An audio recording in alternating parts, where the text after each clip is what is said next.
বড় ভাই কেমন আছেন আপনি? ভালো আছি ভাই, ভালো আছেন? আলহামদুলিল্লাহ। কি কাজ করেন আপনি?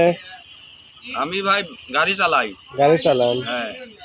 তো এই যে রোজার যে মাস চলতেছে এটা আপনার জানা নাই? আছে ভাই।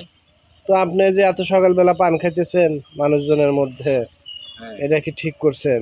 না, এটা ঠিক না। এই যে এখানে তো গাড়িওয়ালা আরো আছে আপনার মতো কর্মজীবী, আরো লোকজন বাইরে হয়েছে, কিন্তু আপনি এই এত সকালবেলা পান খাইতেছেন।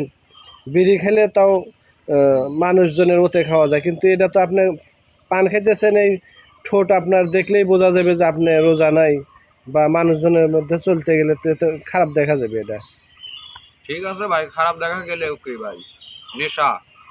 আপনার নেশা এটা? হ্যাঁ। ও আচ্ছা। তা আসলে তো আপনি পানখোর যাকে বলে, হ্যাঁ।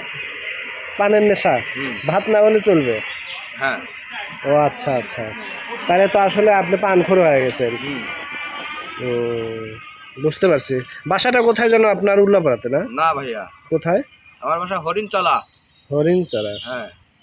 ও, এটা তো উল্লাপাড়ায় আছেন আপনি, ভাড়া নিয়ে আছেন হয়তো। হ্যাঁ। ও, বুঝতে পারছি।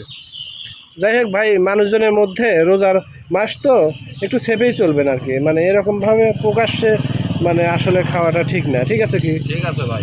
আচ্ছা, এর পরবর্তীতে আর তো এমন হবে না। না।